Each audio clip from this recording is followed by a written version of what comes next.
Adonai Elohim tetapkan bagi kita. Kemarin kita baru merayakan Shavuot ya, jadi minggu kemarin kita nggak bersama-sama ibadah di sini. Kita bersyukur Dia tetap ada dalam kehidupan kita. Di setiap musim kehidupan kita, Dia tetap ada bagi kita. Mari kita berdoa terlebih dahulu sebelum kita memulai ibadah kita. Baru kata Adonai Elohim milah Allah, diberkatilah Engkau Adonai Raja semesta alam yang menjadikan langit dan bumi, yang membangunkan tubuh, roh dan jiwa kami di pagi ini. Terima kasih Bapa atas segala kebaikan dan anugerah-Mu yang terus Engkau perlengkapi kepada kami satu persatu Bapa. Kami percaya karena tuntunan-Mu kami boleh ada sampai saat ini. Kau yang menguatkan kami Bapa, sehingga kami terus-menerus boleh berjalan. Kami percaya Bapa ketika kami lemah Engkau menguatkan kami. Terima kasih Bapa, kuasa-Mu dinyatakan dalam kehidupan kami. Kuasa-Mu nyata dalam setiap kelemahan kami Bapa. Terima kasih Bapa, kami berdoa untuk saudara-saudara kami juga yang belum sampai di tempat ini. Kiranya Bapa mengantarkan mereka, dan biarlah juga kalau ada saudara kami yang mungkin saat ini sedang sakit ataupun sedang bergejala, kiranya Bapa menolong dan memelihara mereka. Terima kasih Bapa, kami mau memuji Engkau, mau memuliakan Engkau Bapa dalam ibadah kami. Ampunkan, kuduskan untuk setiap dosa dan pelanggaran kami Bapa, agar kami boleh layak untuk datang menghadap tahta-Mu yang kudus. Terima kasih Adonai yang besar, yang gagah perkasa. Kami mau memuji Engkau Bapa. Haleluya. Kami mau menyatakan bahwa Bapa, Engkau sungguh baik dalam kehidupan kami. Haleluya.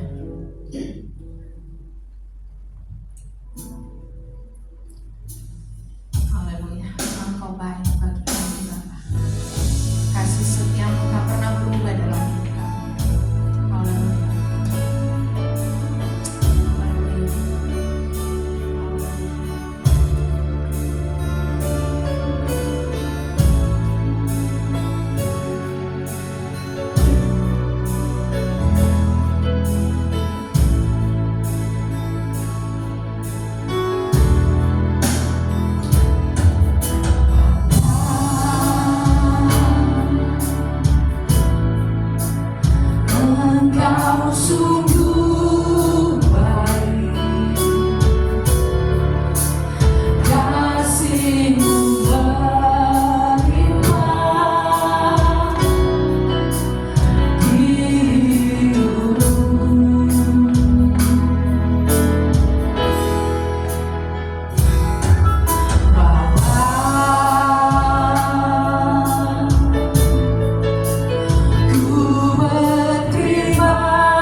Sekali lagi Bapa, Engkau sungguh baik. Bapa,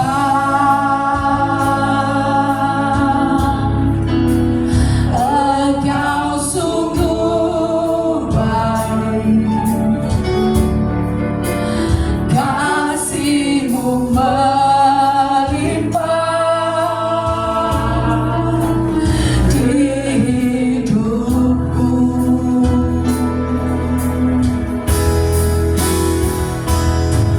Bapa,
syukur bagimu, kami puji Engkau, Raja di atas segala raja, Engkau Bapa yang kekal, Engkau Bapa yang mulai tidur dan kita mendengarkan firman Elohim.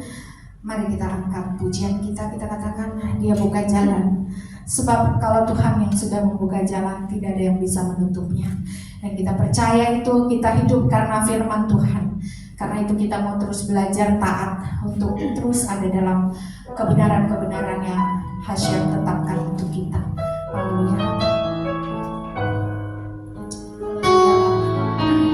Kami mau taat dari sini.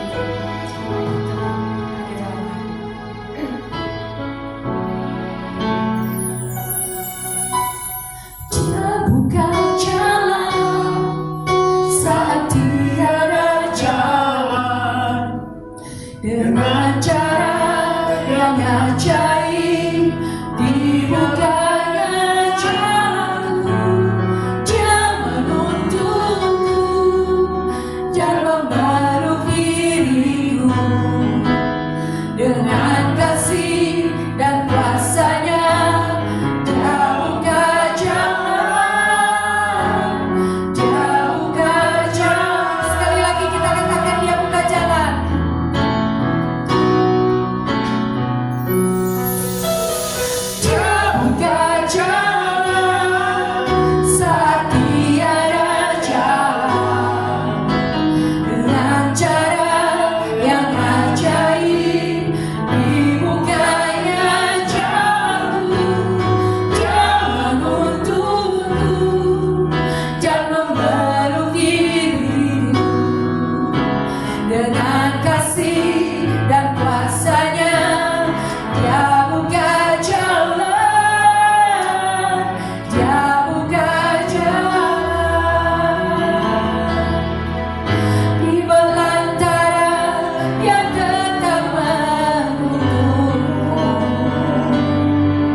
Shabbat Shalom. Shabbat Shalom. Baruch Hashem. Bersyukur atas pernyataan Elohim. Kita bisa mengerti sahabat untuk kita boleh merayakan melakukan sahabat seperti yang diperintahkan. Kita masuk ke Sidur. Matofu kita nyanyikan dalam versi yang riang.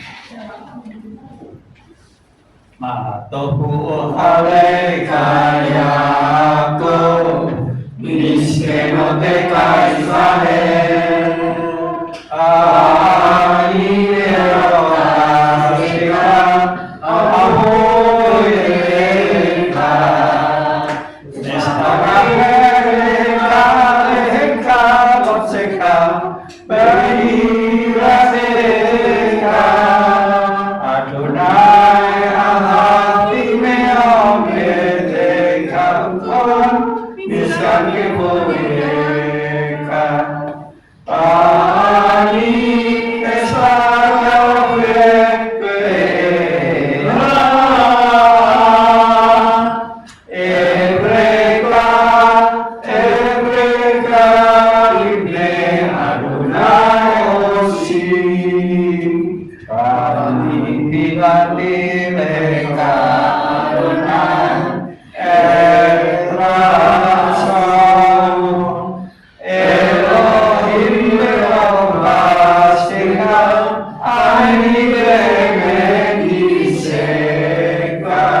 Matohku, alangkah indahnya. Alangkah indahnya kemah-kemahmu Yakub, dan tempat-tempat kediamanmu Israel. Dan aku, berkat kasih setiamu yang besar, aku akan masuk ke dalam rumahmu, sujud menyembah ke arah baitmu yang kudus dengan takut akan engkau. Adonai, aku cinta pada rumah kediamanmu dan pada tempat kemuliaanmu bersemayam. Dan aku mau sujud menyembah. Aku mau bertekuk lutut di hadapanmu, penciptaku. Dan aku, kiranya doaku kepadamu ya Adonai boleh diterima. Elohim, dalam berkat kasih setiamu yang besar, jawablah aku dalam kebenaran keselamatan. Kita lanjutkan dengan Mazmur 92.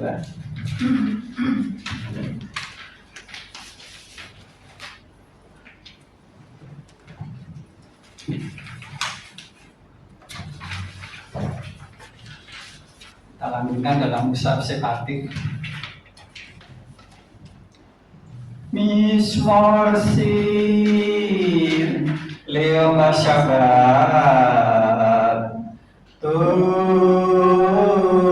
Lehat Ladonai Ulsamer Lesingka Elion Lehat Babo Kat Askeka Beumateka Babylon Aliasor Palenabel Alehikayo Meginon Kising Maktami Adonai Bipualeka Bimaase Adeka Ramen Makadu Maaseka Meon Amku Makseboteka Isbar Loyeda Uksil Yamin Etsa Roah Lesaim Kemoes Bayat Sitsuko Opo Aleafen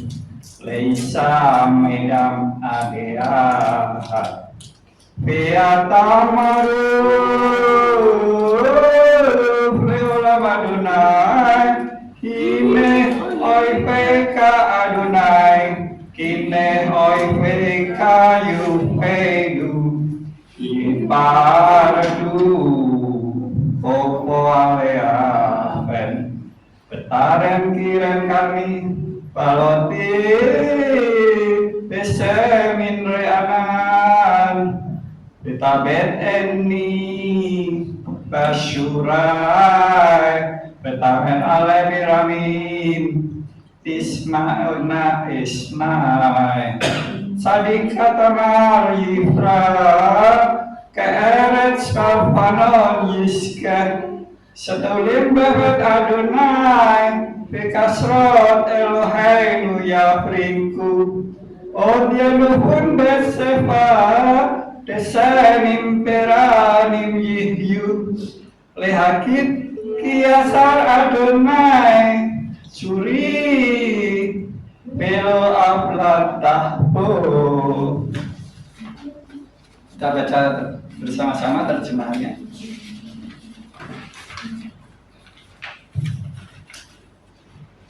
Mazmur nyanyian untuk hari Syabat adalah baik untuk menyanyikan syukur kepada Adonai dan untuk menyanyikan mazmur bagi namamu yang maha tinggi.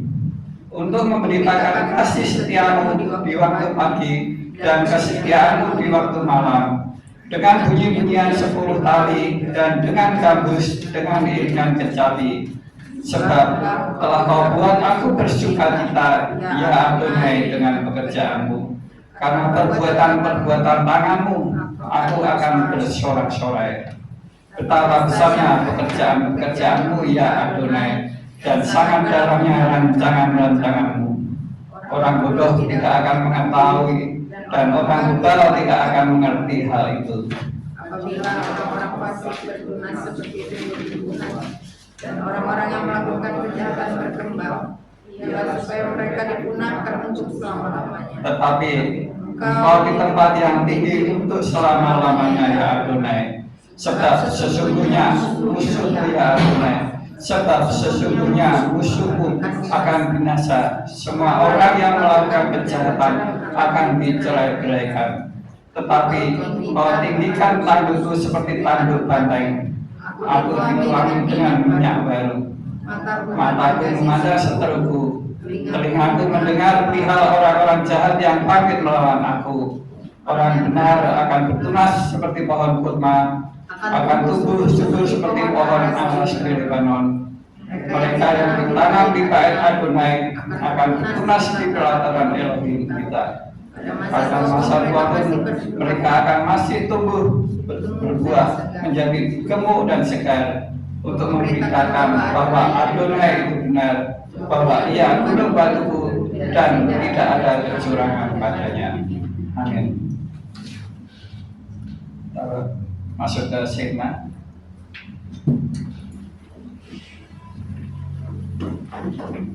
Wajahnya akan memberi engkau kasih karunia. Ya Adonai panah mereka di Kasalu.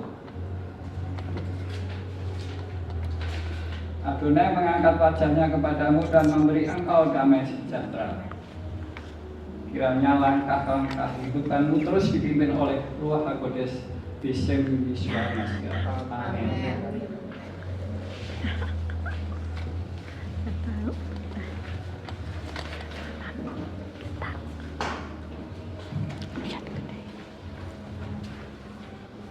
Kita lanjut dengan pembacaan Torah.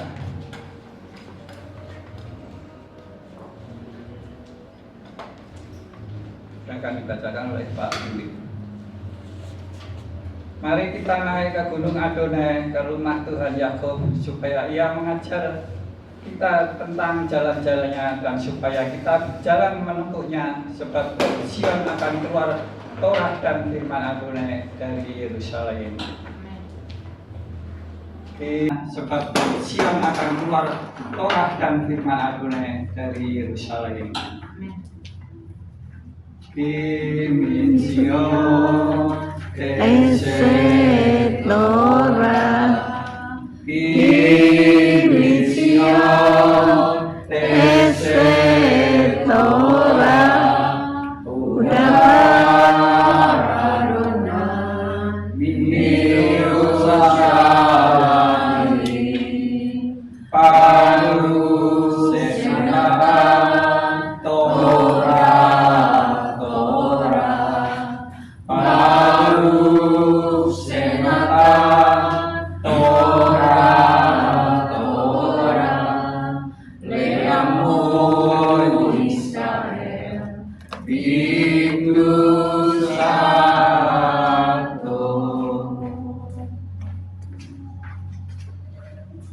Dari Sion akan keluar dari Sion akan keluar Torah dan firman Adonai dari Yerusalem. Diberkatilah Dia yang memberikan Torah kepada umatnya Israel dalam kekudusannya. Amin. Dia yang memberkati leluhur kita Abraham, Ishak dan Yakub.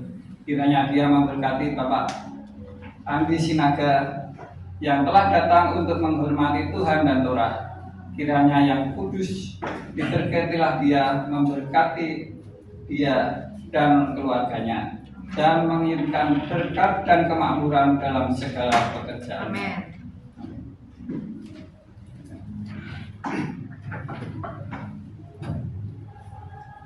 Bareku et Adonai Hamefora. Adonai Hamefora leolam vaed. Baruch Adonai Hamefora leolam vaed. Baruch kata Adonai Eloheinu melek haolam asher bakar banu mikol haamin venatan lanu et torato. Baruch ata Adonai noten hatorah. Berkatilah Engkau Adonai Tuhan kami Raja alam semesta, yang telah memilih kami dari antara bangsa-bangsa dan memberikan kami Torah. Berkatilah Engkau Adonai yang memberikan Torah. Bacaan Torah dari Bamidbar bilangan 4 ayat 21 sampai 24.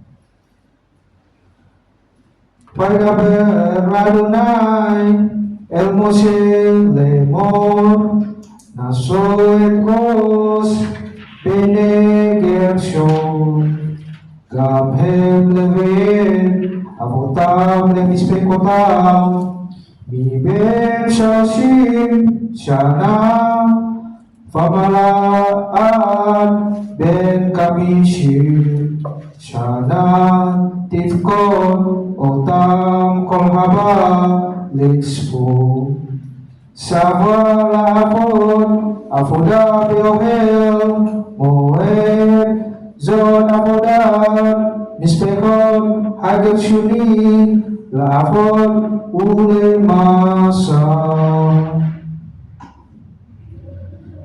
Dan Adonai berfirman kepada Mose dengan mengatakan, ambillah sejumlah keturunan Gerson, yaitu menurut kaum-kaum mereka, menurut keluarga-keluarga mereka. Dari yang berumur 30 tahun dan seterusnya, sampai yang berumur 50 tahun, haruslah engkau menghilang mereka, yaitu setiap orang yang masuk dalam barisan demi barisan, untuk mengerjakan pelayanan di kemah pertemuan. Inilah pelayanan kaum-kaum Gerson dalam hal melayani dan sebagai kewajiban.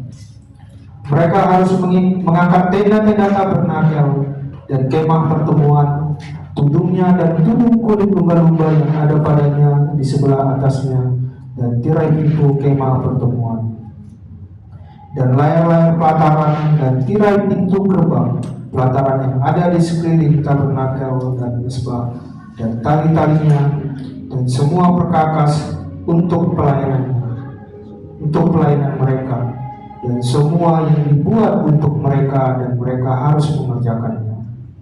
Seluruh pelayanan keturunan Gerson dalam setiap kewajibannya dan dalam setiap pelayanannya adalah atas perintah Haron dan anak-anaknya, dan engkau harus menentukan atas mereka tanggung jawab dari segala kewajibannya. Inilah pelayanan kaum-kaum keturunan Gerson dalam kemah pertemuan, dan tanggung jawab mereka berada di bawah petunjuk Itamar anak Imam Haron. Baru kata Adonai Eloheinu melek haolam asher natan lanu Torat emet pekai olam natan betok na baruka. Baru kata Adonai noten hatorah. Diberkatilah engkau Adonai Tuhan kami Raja semesta alam, yang telah memberikan Torah kebenaran dan menanamkan hidup kekal di tengah kami. Berkatilah engkau Adonai yang telah memberikan Torah. Haleluya. Kisota Torah Asher Samose Lintene Israel Abdi Adonai Beat Mose. Dan inilah Torah yang diberikan kepada anak-anak Israel atas perintah Adonai melalui tangan Mose. Berikutnya kita responi pembacaan Torah, kita menyanyikan SKI. SKI lama kasih kimba betong keha meusan kera keha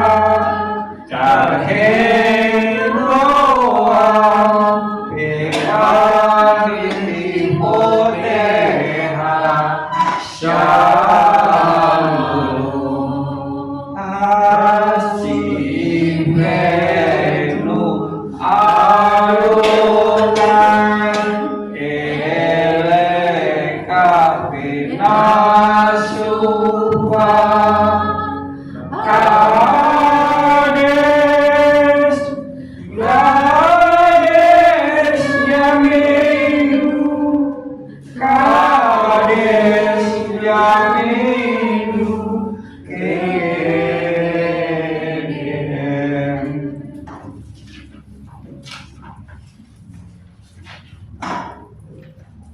Kita tutup dengan doa Bapak kami menyanyikan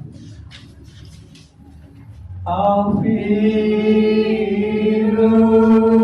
Seva Samai Yekadesimta Tapo Maguda Yesesoka Kibasamai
Kami berdiri dan kita baca terjemahannya.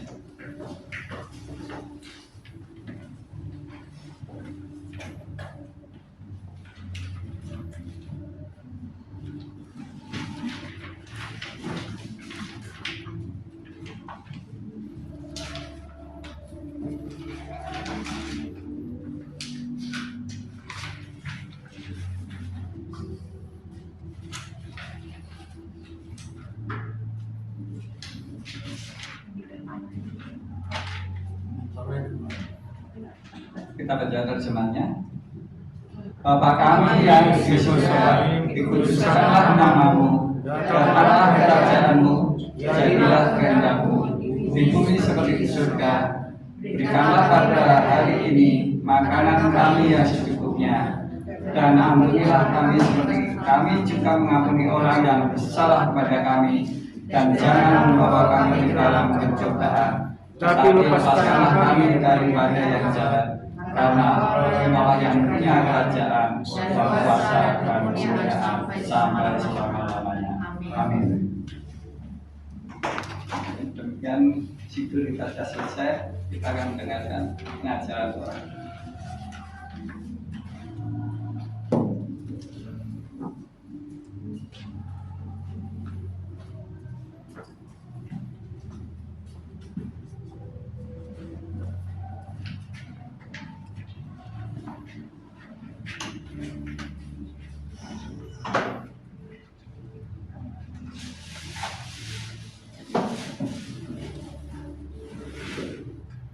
Ya, salam Bapak Ibu. Kita ya, kita ada di tempat ini walaupun ya hari panjang ya, karena kemarin libur mungkin yang ASN juga bisa libur, jadi sampai Senin ya, dari Senin sampai hari lahirnya Pancasila, hari Pancasila ya. Besok kita akan kembali. Sebelum kita membahas Parasa di hari ini, saya undang Bapak Ibu untuk bangkit berdiri. Kita akan ikatkan persekutuan sama-sama. Mari kita ucapkan 2, 3, 1. Dengan sukacita aku bersekutu dengan junjungan Yesua HaMasiah yang adalah jalan kebenaran dan kehidupan, sumber keselamatan kekal. Seperti cara yang tetap melekat pada pokok anggur, demikian aku tinggal dalam kasih-Nya dengan melakukan segala perintahnya. Aku ada seperti yang dikatakannya, aku ada. Aku akan jadi seperti yang dikatakannya, aku akan jadi. Kehidupan yang berbuah lebat bagi kemuliaannya. Firman Tuhan itu pelita bagi kakiku dan terang bagi jalanku. Ia tidak akan kembali dengan sia-sia. Ia akan berhasil dalam perintahnya. Langit dan bumi akan lenyap, tetapi janji Tuhan kekal selamanya. Haleluya, amin. Silakan Bapak Ibu untuk kembali. Sebelumnya mari kita berdoa. Bapak, kami mengucap syukur kalau kami ada di tempat ini dan kami boleh menikmati hari perhentian seperti yang Kau perintahkan, karena ini adalah Mikra Kodes, pertemuan-pertemuan bagi umat Tuhan. Terima kasih Kau telah mengantarkan kami dan kami boleh bersukacita karena sahabat kami boleh terus ada dalam sukacita Tuhan, karena sahabat adalah lambang sukacita daripada Tuhan. Terima kasih Bapak, biarlah pembahasan mengenai Parasa yang akan disampaikan benar-benar berasal daripada Tuhan, dan kami mohon pimpinan dan Roh Kudus memimpin dan juga memberkati setiap pemberitaan firman. Biarlah kami juga memiliki lidah seorang murid dan telinga seorang murid yang bisa mengabarkan kebenaran kepada orang-orang yang membutuhkan, dan kami boleh dimerdekakan. Terima kasih Bapa, pujilah namamu dalam putramu Yesus HaMasiah, kami berdoa dan mengucap syukur. Haleluya, amin. Kita masuk ke Parasa Naso, artinya angkatlah.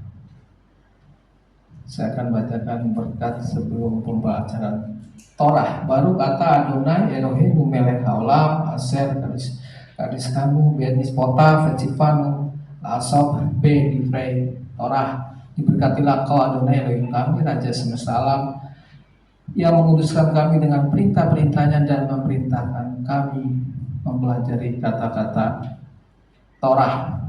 Ya, salam Bapak Ibu. Jadi kita sudah masuk ke Parasa Naso. Jadi ini Parasa yang kedua yang ada di Bilangan. Pertama kita kemarin di Bamidbar ya, disampaikan Pak Parno, artinya padang gurun. Jadi baru kita seminggu lalu kita ada di Bandaraya di Sapo. Jadi kalau Parasa Bamidbar artinya padang gurun. Kalau saya ambil satu hal yang harus kita pegang, kita tidak bisa bergantung kepada diri kita sendiri ya Bapak Ibu. Artinya kenapa bangsa Israel ada di dalam satu padang gurun? Refleksinya kepada kita ya, artinya kita tetap harus berserah kepada Tuhan ya. Artinya kita nggak bisa mengandalkan kekuatan dan pemikiran kita. Jadi kalau saya lihat kalau bangsa Israel itu sampai tanah Kanan itu cukup dengan 14 hari, tapi Tuhan bawa sampai 40 tahun. Artinya supaya bangsa Israel ini tidak sombong ya. Artinya bangsa umat pilihannya tidak sombong. Walaupun 40 tahun tetap juga bangsa Israel itu tetap tegar tengkuk ya Bapak Ibu ya. Tetap mereka juga melawan dan juga menolak perintah. Apalagi kalau 14 hari selesai. Apalagi hanya 2 minggu sampai ke tanah Kanaan.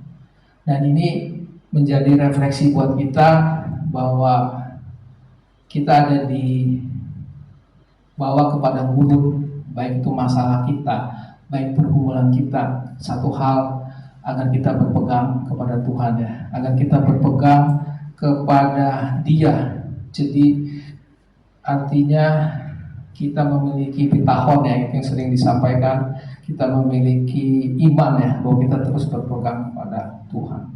Jadi kalau tanpa pegangan ya kita pasti jatuh ya Bapak Ibu. Jadi itu mengenai para sahabat Midbar, dan kita hari ini masuk ke parasa Naso. Naso ini kalau dilihat ini parasa terpanjang ya, ada 176 ayat. Dan parasa ini berbicara mengenai tugas dari golongan Lewi. Tadi sudah dibacakan oleh Bang Andi ya. Jadi kalau saya lihat nih parasa ini macam ada 7 ya, 7 yang akan dibahas cukup panjang, yaitu tugas golongan Lewi, terus peraturan mengenai orang-orang najis, peraturan tentang penebusan salah, hukum mengenai perkara cemburuan di sotah ya, istilahnya sotah, kecurigaan terhadap setiap istri, tentang nasir, karena parasa Naso ini ada di bilangan 4. Kita juga tadi ada membahas nanti Samuel ya, tentang dengan Simpson dan juga Yohanes Pembaptis. Jadi di Haftarah kita juga lihat di sana. Terus juga ada bahas berkat Kohanim yang tadi sudah dibacakan untuk memberkati anak-anak, dan juga bisa berkenan di penutupan ibadah dan persembahan pada waktu pentabisan di kemah suci. Jadi parasa ini cukup banyak Bapak Ibu ya. Tapi kalau dari kata Naso, mungkin bisa next slide, itu ya bisa judulnya keteraturan dan keterlibatan dalam pelayanan. Artinya ada tugas-tugas yang harus dilakukan oleh Lewi. Jadi kalau kita lihat Lewi Bapak Ibu, Lewi adalah suku yang dipisahkan oleh Tuhan dari 11 suku yang lain. Artinya mereka mendapat bagian dalam pelayanan di Miskan. Jadi waktu itu belum ada kemah suci, belum ada bait suci, yang ada adalah kemah suci. Dan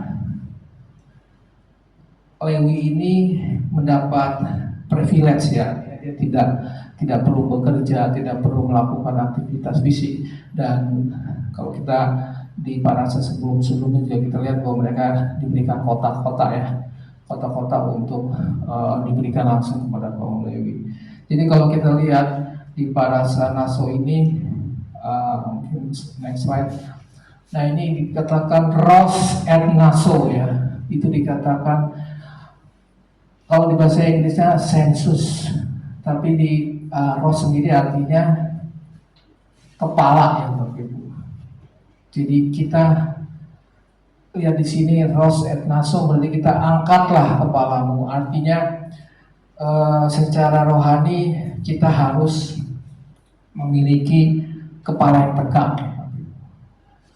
Jadi kepala yang tegak untuk kita ada di dalam Tuhan. Artinya kita mengangkat kepala kita. Jadi kalau di bilangan sebelumnya, di bilangan 1 itu tidak disebut hanya et Naso dan tidak dikatakan Ros ya. Artinya saat ini kita harus memiliki kepala tegak Bapak Ibu. Kepala tegak untuk kita tegak di hadapan Tuhan. Jadi Naso artinya angkatlah kepalamu. Dan ini yang menjadi pegangan kita. Dan parasa Naso ini membahas dari mungkin agak detail. Kalau lihat Lewi itu ada 3 anak. Tadi sudah dibaca itu Gerson, kedua adalah Kehat, dan ketiga Merari ya Bapak Ibu. Jadi ada 3 anak. Tapi kenapa akhirnya Kehat yang mendapat berkat Tuhan, dia yang menjadi berkat rohani sulung.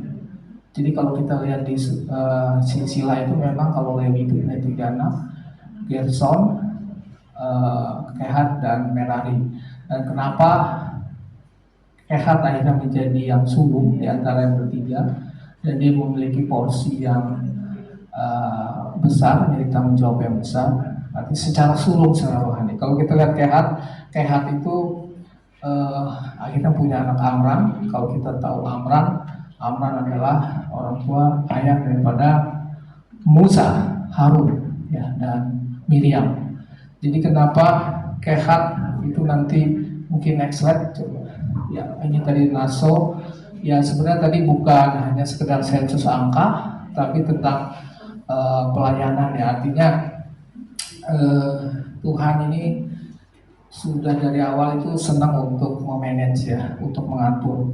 Artinya sama di tempat kita, ada di komunitas ataupun di pekerjaan atau di rumah, kita tidak bisa membebankan kepada satu orang Bapak Ibu. Tetap kita harus berbagi tugas. Dan ini yang Tuhan sudah ajarkan ya. Jadi apalagi miskan ini berpindah tempat ya. Jadi nggak satu tempat, mereka harus menyiapkan.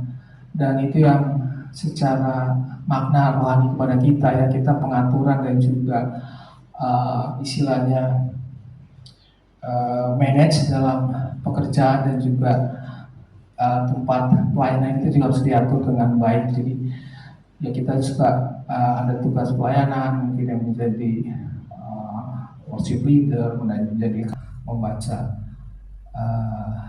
Torah, itu juga saling bergantian. Artinya kita mendapat tugas pelayanan itu dengan diatur ya, dan Tuhan sudah tetapkan. Kemudian next slide ini. Nah ini yang saya rangkum. Jadi kenapa Kehat itu menjadi yang pertama? Jadi kalau lihat golongan Lewi ini, mungkin ini informasi ya, tapi ini menjadikan kita tahu bahwa semua ini Bani ya, kalau di bahasa tadi Puak Bani. Jadi itu nama anak pertama sebenarnya Gerson, kedua Kehat, ketiga Merari. Akhirnya Kehat menjadi yang pertama dan dia mendapatkan tingkat kekudusan yang paling tinggi. Dia mempunyai tugas untuk benda-benda maha kudus, yaitu tabut perjanjian, menorah, meja roti, dan selamanan. Ya, jadi kalau lihat dari sini tingkat kekudusan daripada imam atau yang disebut dengan kohanim ya, imam itu ada 3 golongan. Jadi ada tingkat kekudusan. Jadi tetap tadi juga dibacakan bahwa mereka tetap mendapat supervisi daripada anak imam Lewi. Tadi dibaca Itamar ya. Jadi kalau kita lihat Lewi ini kan Itamar itu anak imam Harun ya, Jadi memang waktu itu dia ada 4, ada Nadab dan Abihu. Nadab dan Abihu kena api asing, akhirnya mereka mendapatkan murka Tuhan, akhirnya meninggal, dan juga mati. Tinggal sisa 2 yaitu Itamar dan Eleazar. Jadi kalau kita baca lagi itu Itamar ini mungkin ini ya terlalu banyak nama-nama, tapi artinya kita bisa melihat bahwa ada struktur organisasi, ada pendudukan diri. Jadi Bani Kehat, Gerson, Merari ini akan mendudukan diri kepada anak daripada Imam Harun, yaitu Itamar. Artinya kalau secara rohaninya ya, artinya ini ada rendah, menengah, tinggi ya. Sebenarnya Tuhan tidak melihat tidak melihat perbedaan ini ya. Artinya apapun yang kita lakukan untuk pelayanan kita, apapun yang kita lakukan untuk kehidupan kita melakukannya seperti untuk Tuhan. Artinya kita tidak membedakan mana yang lebih banyak yang kita lakukan. Si A melakukan lebih banyak, si B lebih sedikit, si C lebih menengah. Tapi kalau saya gambarkan secara rohani, kita memiliki tanggung jawab bersama. Artinya setiap talenta yang ada dalam hidup kita mempunyai pertanggungjawaban.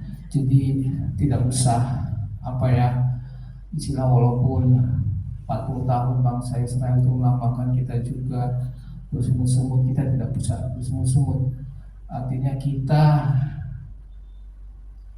melihat Tuhan pasti memperhitungkan apa yang kita lakukan, Bapak Ibu. Jadi tidak perlu kita tanda petik kok seperti ini, kok tidak seperti ini. Jadi itulah yang menjadikan hati kita boleh terus tegak ya, tidak terangkat lah kalau kita memiliki hati yang tegak. Ini mengenai pengaturan. Jadi kenapa tadi ayat 4 ayat aja dibaca ya, kalau dipanjangin ini panjang banget ya, sampai ayat ke pasal ke-5 ke-6. Jadi kalau kita lihat yang lain, ini sama sebenarnya, ini sudah copy paste dari Torah. Jadi Torah itu sudah mengajarkan lebih dahulu. Oke, next. Ya, ini kita lanjut ke peraturan mengenai orang-orang najis ya. Jadi orang-orang najis ini adalah di sini dikatakan kategori orang najis, artinya orang yang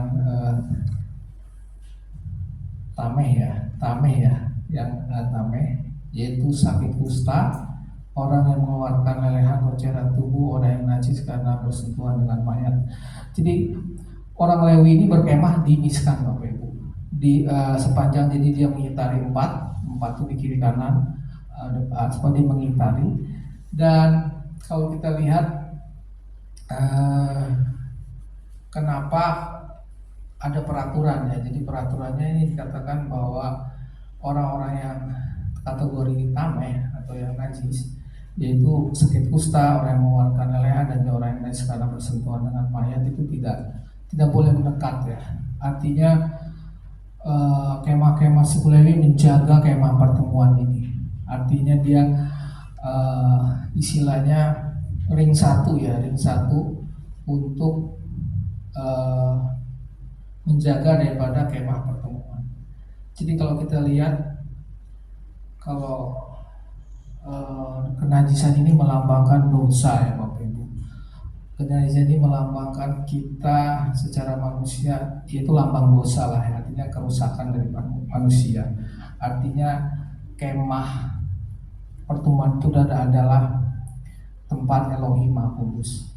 Jadi kalau kita lihat kenapa secara rohani ya saya lambangkan ya, ini melambangkan kita akan memasuki ruang daripada Tuhan sendiri akan bersemayam. Jadi lambang najis ini merupakan lambang dosa, dan itu membuat ya kita harus dipisahkan dari persekutuan umat dan kehadiran Tuhan. Jadi kenapa waktu beribadah kita harus memiliki kondisi yang bersih secara fisik dan juga spiritual ya. Teman-teman kita yang kalau sedang melakukan ibadah 5 waktu juga benar-benar bersih ya Bapak Ibu, sampai dia harus ada pantangan-pantangan, tidak boleh bersentuhan dengan tidak sesama jenis, dan juga hal-hal yang tadi yang tameh, itu juga mereka tidak bisa melakukan ibadah. Itu sama Bapak Ibu. Jadi sebenarnya peraturan-peraturan tentang orang-orang yang najis tameh ini sudah dilakukan. Tapi satu makna rohani yang perlu kita lihat, bahwa Tuhan ada di tempat yang kudus ya. Jadi artinya setiap kelemahan kita, baik secara fisik juga kita bisa rapikan nantinya. Sama ya kalau kita diajarkan untuk modehani, kalau pagi-pagi ya belum sempat sikat gigi, belum sempat melakukan cuci muka ya, kita melakukan modehani. Jadi artinya itu kondisi mengenai kemurnian ibadah. Oke, yang berikutnya mengenai pengakuan dosa ya Bapak Ibu. Ini kalau bicara mengenai pengakuan dosa, ini artinya kita mengaku dosa kita, dan ini jarang diajarkan di gereja bangsa-bangsa ya. Ini sebenarnya Tuhan sudah memberikan ini kita tinggal dibaca di Bilangan 5, 6 sampai 7 ya. Coba saya baca Bilangan 5.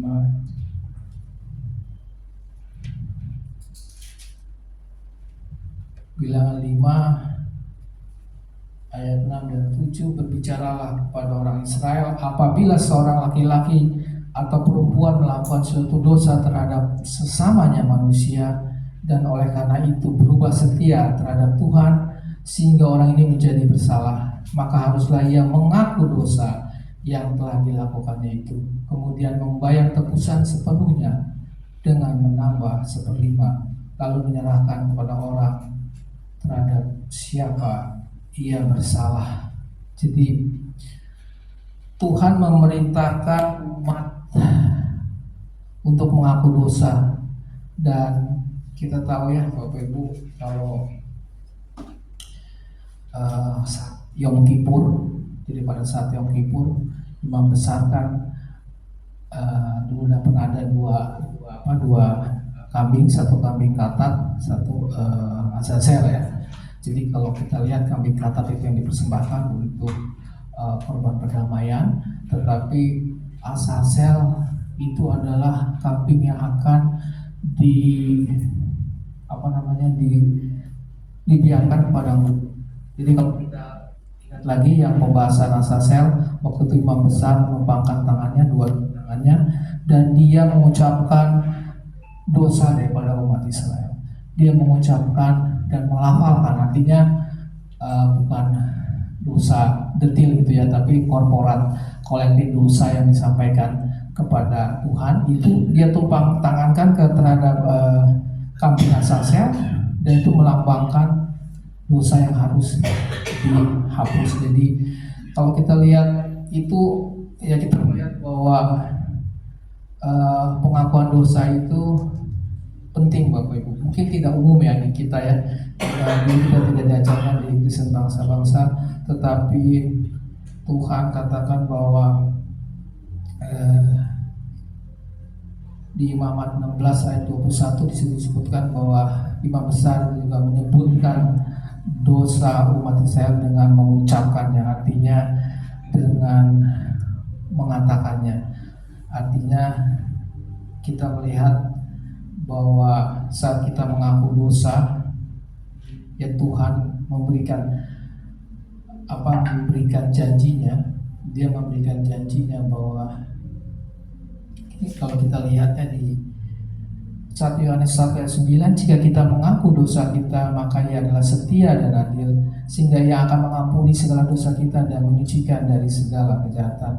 Artinya kalau ya sering kita bertanya ya, kita nacurnya adalah nacur dosa. Kalau kita lihat di Roma di ayat 23, mungkin ada yang bisa membacakan. Roma 3 ayat 23 ini ayat terkenal ya.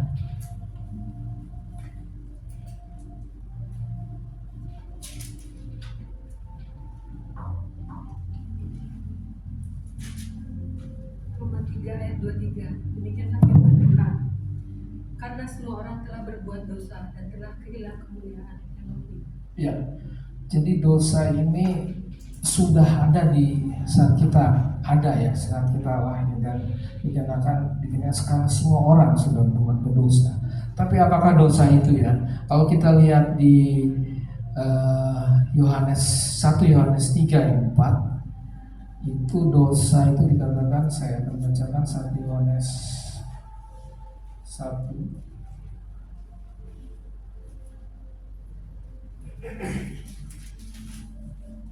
Apa itu dosa, Bapak Ibu? Ada yang bisa jawab?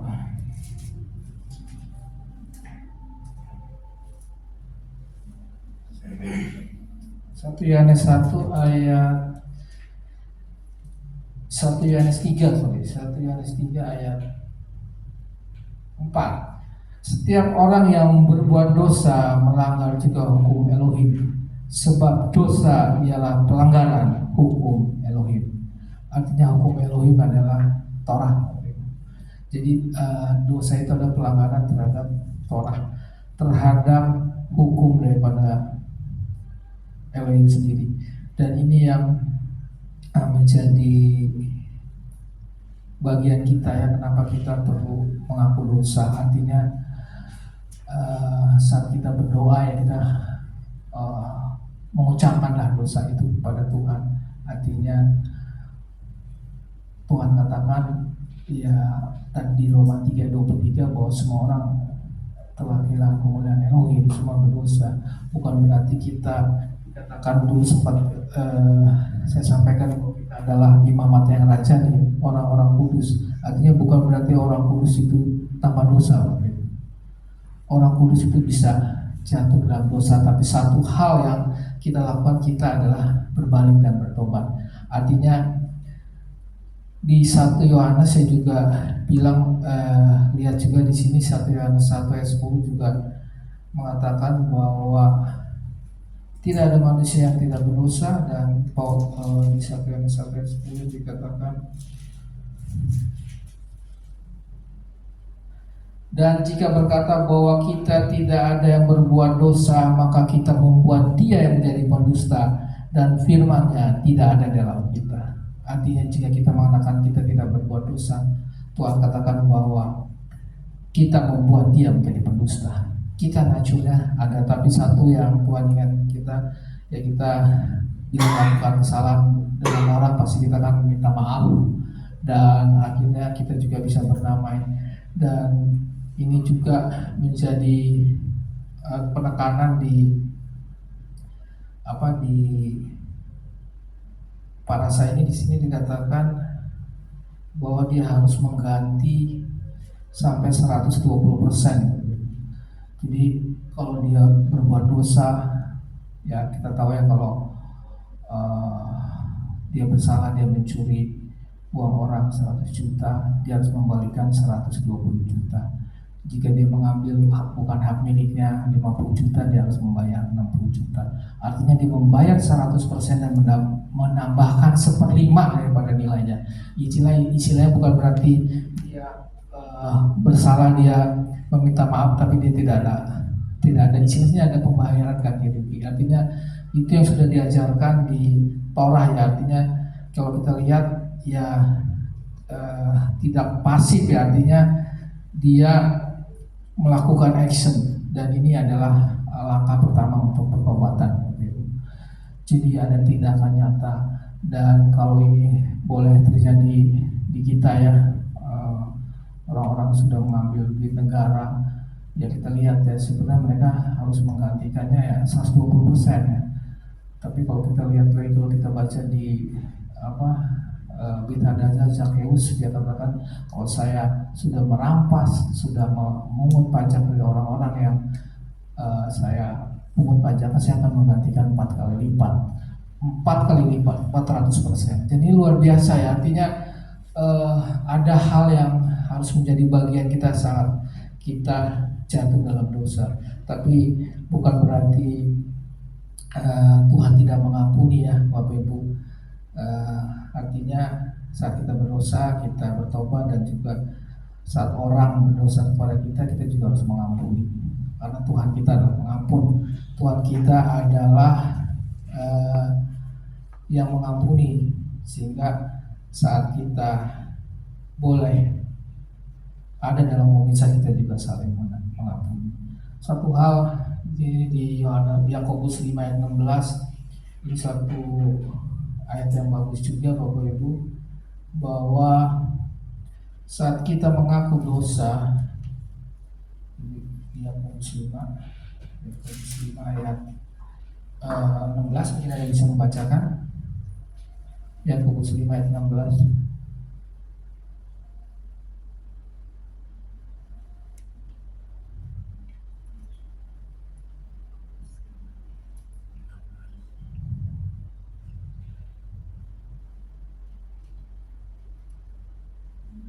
Ya, saya bacakan. Karena itu hendaklah kamu saling mengaku dosamu dan saling mendoakan supaya kamu sembuh. Doa orang yang benar bila dengan yakin didoakan sangat besar kuasanya. Artinya saat kita saling mengaku dosa, ada penyakit kita yang disembuhkan.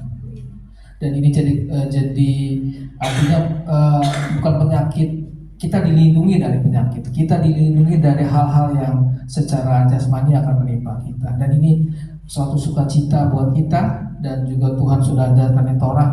Kadang-kala orang berkata Torah tidak ada hubungannya dengan berita dasar, jadi tidak ada sama sekali konektivitas. Dan kita ada di sini satu yang kita mengatakan bahwa kita ada dalam satu connect antara perjanjian lama, antara tanah, antara Torah dan juga berita dasar. Jadi kita mengatakan bahwa kebenaran Torah itu juga sudah dilakukan di Kitab Dasar. Jadi sini menguatkan kita bahwa pengakuan dosa itu merupakan langkah pertama untuk pertobatan. Jadi ya kita nggak apa-apa ya Bapak Ibu untuk saling mengakui ya, saling mengampuni. Satu Tuhan juga sudah memberikan arahan.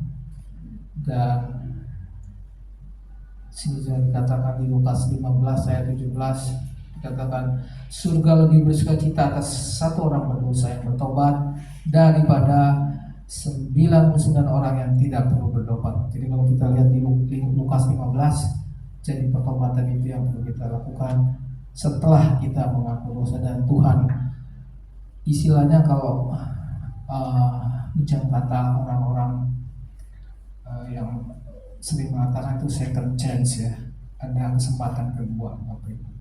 Berarti kita ada bukan satu kesempatan, Tuhan kasih kesempatan kita yang kedua.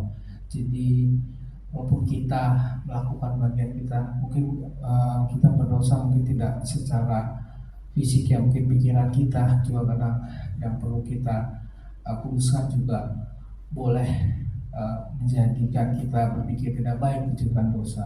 Tapi satu hal Tuhan ingatkan bahwa ya ini saat kita mengaku, Dia akan mengampuni, dan itu menjadi kekuatan buat kita. Oke, ini mengenai pengakuan dosa dan pertobatan. Nextnya itu mengenai ya ini agak panjang ya, jadi mungkin nanti dibahas. Itu ada namanya ritual sotah ya Bapak Ibu. Ini ritual kalau suaminya itu cemburu terhadap istrinya karena istrinya sudah selingkuh ya. Jadi ini ada ritual yang cukup panjang di mana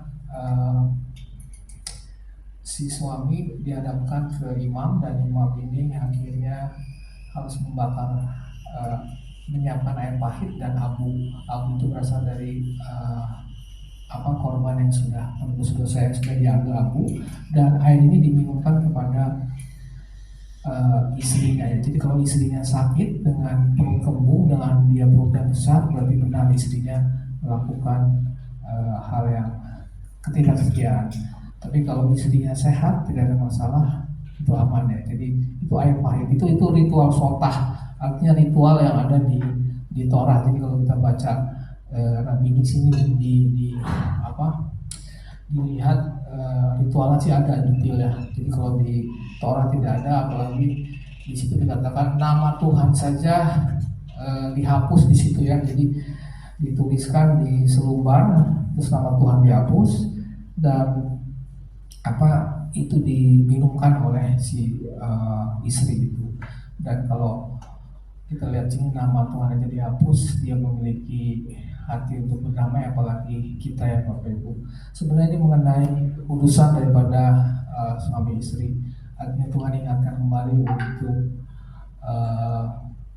hubungan suami istri itu harus menjaga kekudusan, menjaga keharmonisan ya. Artinya ini Tuhan ingatkan juga bahwa Torah mengajarkan kita untuk hidup secara kudus. Ini agak detail ya untuk peraturan mengenai sotah ya, kecurigaan terhadap kesetiaan istri. Jadi sebenarnya bukan hanya istri ya, suami juga bisa terlibat. Jadi ini mengingatkan kita sebagai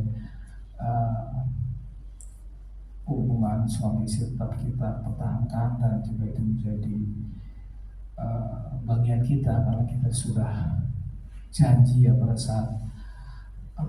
saat kita ada di istilahnya pernikahan di awal itu kan kita berjanji kepada hamba Tuhan ya, dan juga di hadapan jemaat.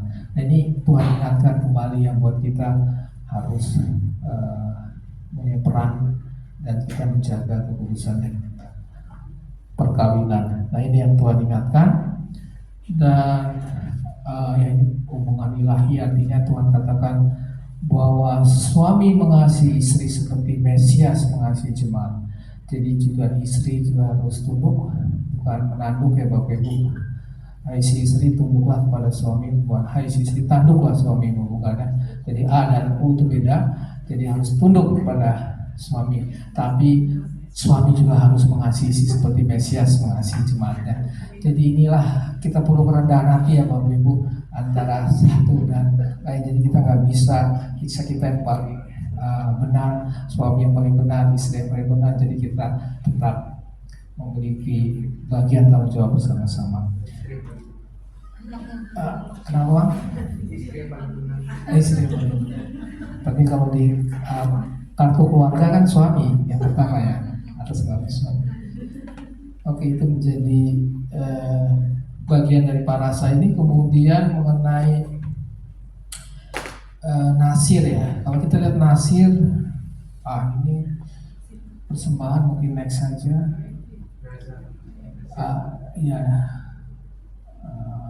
Next ya. Oh saya nggak ada ya. Sorry, ini persembahan. Jadi kalau lihat di persembahan waktu pentabisan kemah suci ini cukup panjang Bapak Ibu. Jadi kalau kita baca di bilangan yang terakhir, di bilangan 7 ini memang ada 12 suku ya. 12 suku itu memberikan persembahan kepada Tuhan melalui imamnya. Itu setiap suku dikatakan pada hari pertama itu suku Yehuda, pada hari kedua itu suku daripada Isakar, pada hari ketiga yaitu suku Zebulon. Jadi di hal-hal yang sama diulang-ulang sampai pada hari ke-11, hari ke-12 dengan suku 12. Dan kalau kita lihat, saya juga kalau baca ini ke 2 hari lalu isinya sama Bapak Ibu. Jadi waktu dia persembahkan 1 pinggan perak, 130 sikal, dan juga 1 bokor, dan juga 70 sikal. Jadi semua kata-katanya sama. Jadi kalau bahasa kita ya copy paste sampai suku ke-12. Suku Lewi juga kasih persembahan juga. Sampai dia ada di hari kita baca ya, di hari ya dia juga ada juga Lewi karena pada terakhir di hari ke-12. Dan itu yang saya lihat apa sih makna rohaninya. Kalau baca gini memang agak apalagi orang milenial ya, orang Gen Z, generasi Z, bukan semuanya praktis ya, tapi kita lihat bahwa Tuhan itu menghargai setiap orang-orang. Kita adalah unik di hadapan Tuhan. Artinya kenapa kok setiap suku itu disebutkan satu-satu pemimpin sukunya. Dan saya lihat ini Tuhan menghargai orang, bukan persembahan. Kenapa dia tulis secara detail di bilangan 7. Dan ini yang membuat kita bersyukur bahwa Tuhan menghargai kita unik. Artinya setiap kita itu dihargai Tuhan unik. Apalagi kalau punya kembar ya, kalau kita punya anak kembar, bisa punya adik kembar juga walaupun sebentar ya, pasti ada bedanya lah. Saya lihat juga di Sores, di Bintaro kan ada Buliok, dia punya kembar 3, perempuan kembar 3.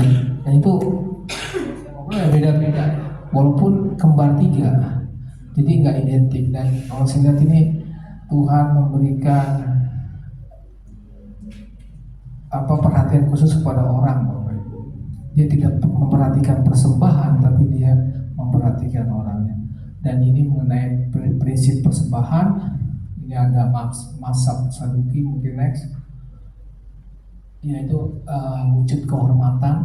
Dan ini kalau kita lihat di Ananias dan Safira waktu itu, ini kan kisahnya Sahuot, artinya mereka sangat sukacita untuk memberi sampai apapun yang dia punya dia jual dan dia berikan kepada Tuhan ya. Jadi kalau kita lihat di sini waktu itu memang Ananias dan Safira itu melanggar terhadap persembahan, artinya yang sudah menjadi haknya. Sebenarnya dia berkata ya dia sudah menjual seluruhnya, tapi dia tidak menyetor daripada seluruh. Ini mengenai pelanggaran persembahan ya. Dan kita lihat Ananias dan Safira akhirnya mendapatkan kutuk daripada Tuhan, dia langsung meninggal di tempatnya. Oke, next. Ini sebelum ini yang terakhir mengenai Kohanim. Mungkin sebelumnya ya ini Ananias. Oke, mungkin nggak ada yang mengenai Nasir ya Bapak Ibu. Ini Nasir ini adalah orang yang melakukan nasar, artinya dia mengkhususkan dirinya bagi Tuhan ya. Nanti kalau kita di Haftarah sama di Injil itu kan masuk ke kalau kita lihat tuh di Simpson, di Samuel, kemudian kitab Samuel, kemudian di Lukas 2 ya. Jadi kalau saya lihat orang yang melakukan nasar itu disebut Nasir. Dan kalau di Alkitab itu ada 3 orang Bapak Ibu, yaitu Simpson, Samuel, dan Yohanes Pembaptis. Kalau kita lihat Simpson, dia sampai akhir hayatnya kurang baik ya. Dia itu sebagai hakim akhirnya.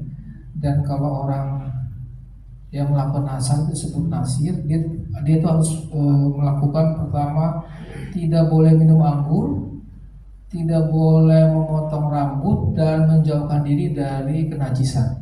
Jadi ada 3 hal yang harus dilakukan oleh seorang Nasir.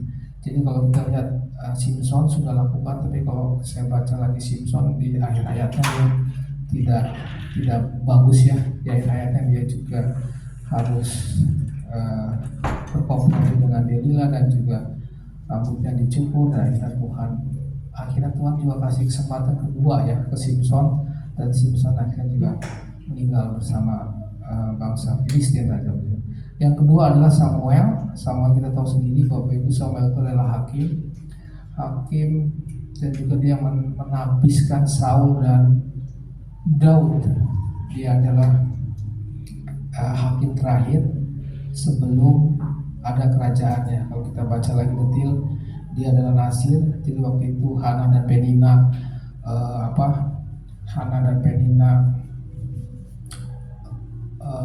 sebagai istri daripada Imam Eli, dan waktu itu Penina juga melahirkan anak. Hana akhirnya tidak, dan Hana bernasar, jika anak saya mengandung saya akan memberikan anak ini kepada Tuhan, dan itulah Samuel.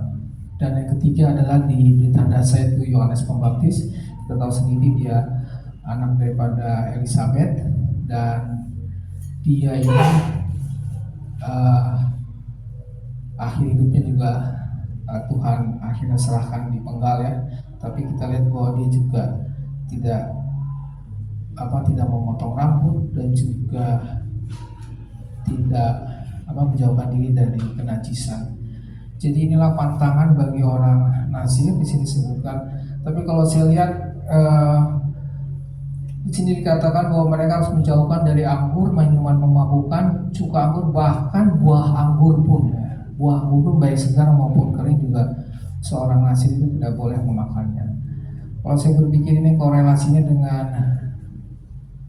Yesua itu apa? Kalau kita lihat di sini dikatakan ada korelasinya tentang Nasir 26 ayat 29, waktu perjamuan terakhir dikatakan Saya akan bacakan Matius 26 ayat 29. Akan tetapi aku berkata kepadamu, mulai dari sekarang aku tidak akan minum lagi hasil pokok anggur ini sampai pada hari aku meminumnya, yaitu yang baru bersama-sama dengan kamu dalam kerajaan Bapakku.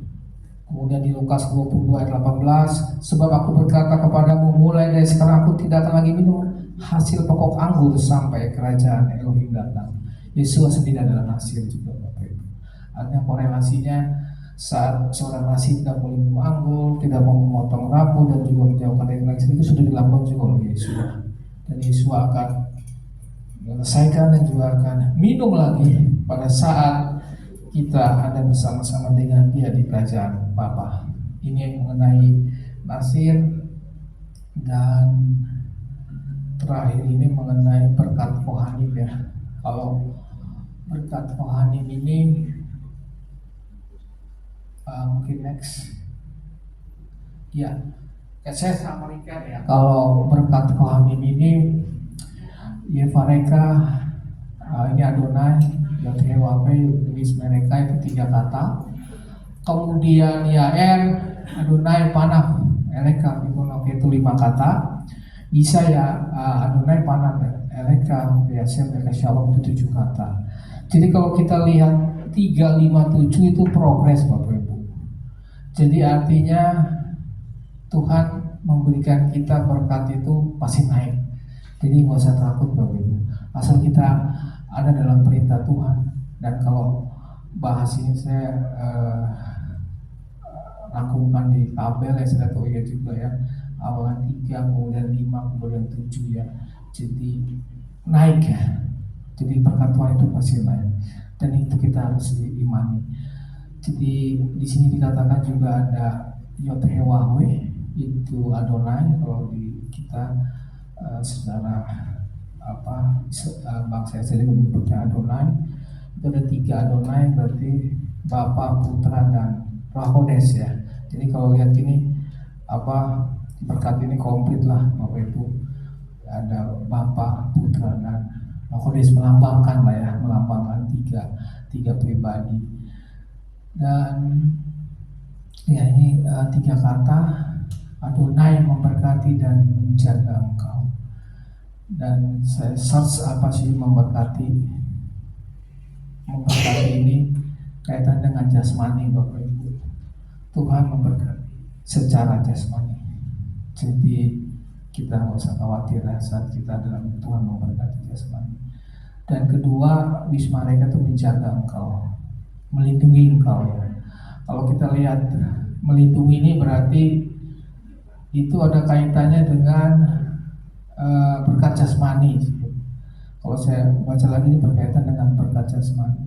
Karena kita sering diberkati, karena sering kita mendapat ya sesuatu jasmani dan kita lupa secara rohani. Dan Tuhan yang menjaga kita. Artinya saat berkat jasmani yang kita peroleh ya, mungkin kesehatan dan juga harta benda atau hal-hal yang secara jasmani besar, dan karena sering lupa ya, karena kita sering menganggap itu yang paling utama.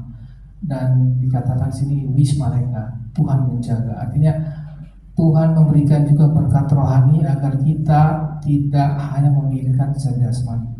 Jadi menjaga itu artinya menjaga secara rohani Bapak Ibu, menjaga secara secara ritual spiritual kita kepada Tuhan. Nah, Adonai menyinari engkau. Menyinari itu berarti kita mendapatkan istilahnya pewahyuan ya, merupakan suatu hal yang baru ya. Jadi Tuhan memberikan kita pada hal-hal baru dan menyinari kita dengan rohnya. Dan memberi engkau kasih karunia itu kan, kasih karunia itu kita sudah tahu bersama. Sebenarnya kita tidak layak menerima, tapi Tuhan memberikan. Jadi penerima ini layak atau tidak layak itu diberikan. Jadi luar biasa, kita mendapatkan kasih karunia itu tidak ada syaratnya ya, tidak ada syaratnya, tidak ada istilah disclaimer ya, harus ini, harus A, B, C, D, tapi Tuhan memberikan kasih karunia. Dan yang ketiga itu Adonai mengangkat wajahnya kepada dan memberi damai sejahtera. Shalom. Shalom itu tidak artinya tuh lengkap, artinya itu komplit, artinya itu tidak hanya damai sejahtera, artinya shalom itu juga benar-benar full ya. Dan ini Tuhan memberikan kepada kita leka shalom. Artinya berkat Tuhan ini sebenarnya berkat yang Tuhan sering ajarkan untuk kita ucapkan kepada keluarga, kepada anak-anak, kepada orang tua. Artinya itu yang menjadikan kita dipagari Bapak Ibu. Dan ini ada di Parasa Naso berkat Kohanim. Ya, itu yang menjadi terakhir saya rasa. Dan memang kita pasti akan mendapatkan sesuatu yang baru ya saat kita mempelajari. Mungkin kita udah tahun kedua di pembahasan Parasa, dan setiap tahun pasti kita mendapatkan sesuatu yang baru. Jadi ini mengenai berkat Kohanim. Saya rasa ini yang terakhir ya Bang ya, nggak ada lagi. Ya ini tadi tingkatan imam. Jadi kalau Kohen Hagadol itu imam besar itu tadi Harun. Kalau Kohanim tadi imam-imam itu anaknya itu Gerson, Kehat dan Merari. Kalau Levi itu kaum Levi, dan terakhir adalah Bnei Israel itu umat Israel. Jadi tingkatan imam, dan kita ada di Bnei Israel karena kita dientekkan, kita dicangkokkan di pokok itu sejati yaitu Israel sendiri. Kita ada di nomor 4. Ini juga kita tetap tadi diucapkan, diajarkan dan diwariskan. Artinya agar Torah ini boleh terus kita menjadi bagian hidup kita, karena kita mendapat yang full ya. Kita tidak hanya mendapatkan berita dasar, tapi kita juga mendapatkan dasar dari berita dasar itu Torah itu sendiri, dan itu boleh kita wariskan sehingga kita boleh dalam perlindungan Tuhan. Saya rasa itu saja yang menjadi pembahasan Parasa Naso, dan kita boleh mendapatkan berkat Tuhan dari Parasa ini, dan nama Tuhan dipermuliakan melalui pembahasan Parasa. Ini sebenarnya kalau saya lihat ini motonya GKMI ya, Yesua Selamatanku, Taurat Sebat. Jadi kalau ada ini sebenarnya ini moto sih, saya lihat ini motonya GKMI, dan ini baik juga buat kita. Itu saja yang bisa saya sampaikan. Biarlah berkat Tuhan juga boleh kita terima melalui pembahasan firman Tuhan secara pribadi. Mari kita terima kasih Bapa, terima kasih untuk berkat Tuhan. Biarlah hati kami boleh terus dengar-dengaran atas firman Tuhan, dan juga mau ada dalam rancangan perintah Tuhan dimanapun kami melakukan aktivitas. Terima kasih, biarlah materaimu Bapak Des yang memimpin kami untuk membukakan hal-hal yang tertutup, untuk memberikan kami kesegaran secara rohani, dan kami boleh dimerdekakan. Kami boleh mendapatkan berkat yang tidak pernah kami pikirkan, yang secara rohani itu menjadikan kami terus menyukai Tuhan melalui firman-Nya, dan menyukai perintah-Mu, dan juga melakukan perintah-Mu. Terima kasih Bapa, terpujilah nama-Mu, di dalam nama Putra Mesias kami berdoa. Haleluya. Amin.